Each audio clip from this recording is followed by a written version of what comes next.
Day 22 of Devotion to St. Michael and the Angels. 22nd Day, Veneration of St. Michael. Holy Church recognizes the exalted dignity and power of St. Michael. By the veneration she pays to him, he has moreover been honoured from the earliest times and in many countries, as is evidenced from the writings of the Fathers.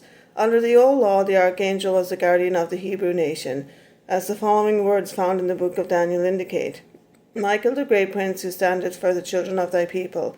Now the prophet's people were, of course, the Jews, and again it is accepted as without doubt that the angel of the Lord, who was assigned the Israelites in the days of Moses to guide them through the desert and bring them into the idolatrous nations whom it was God's will to destroy through them, was the same great Michael. Behold, I will send my angel who shall go before thee, the Lord said to Israel. Exodus 23:20.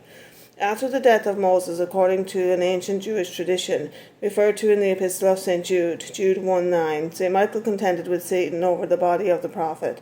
In obedience to the command of God, St. Michael concealed the tomb of Moses from the people, and also from Satan, who wished to disclose it to the Israelites, in order to seduce them to the sin of idolatry. St. Michael was God's confidant in his designs of mercy and justice towards his chosen nation. Finally, it was this great prince who came to the aid of the Israelites and rendered the army of Judas Maccabeus victorious over his enemies. Even to this day, the Jews invoke the holy archangel Michael as the principal defender of the synagogue and their protector against their enemies. On the Feast of the Atonement, they conclude their prayers with this beautiful invocation. Michael, Prince of Mercy, pray for Israel, that it may reign in heaven, in that light which streams forth from the face of the King who sits upon the throne of mercy. Under the new dispensation, the position of St. Michael was to be enlarged and glorified. He is today champion of the entire Catholic people. From the earliest Christian ages, the practical devotion of the people has attributed to him numberless spiritual and temporal blessings. The Emperor Constantine, grateful for the victories gained over his enemies, which he attributed to the protection of St. Michael, built a magnificent church near Constantinople in honor of the archangel, which he called Michaelion. It became a place of pilgrimage, and many sick and infirm were cured in it by the intercession of St. Michael. It is related that in Rome also churches were built dedicated to St. Michael as far back as 494. During the pontificate of St. Gregory the Great, a terrible pestilence depopulated the city of Rome.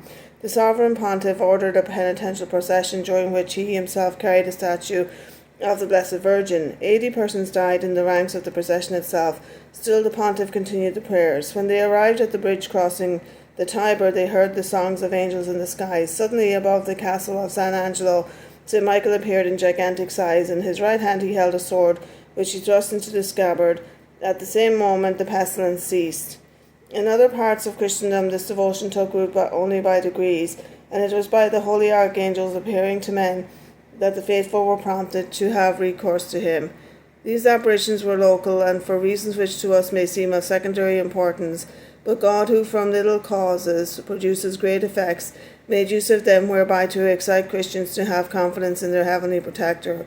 O holy archangel, protect us and obtain for us in virtue of the divine blood, that we may be victorious over the enemies of our souls and enjoy with you the happiness of heaven.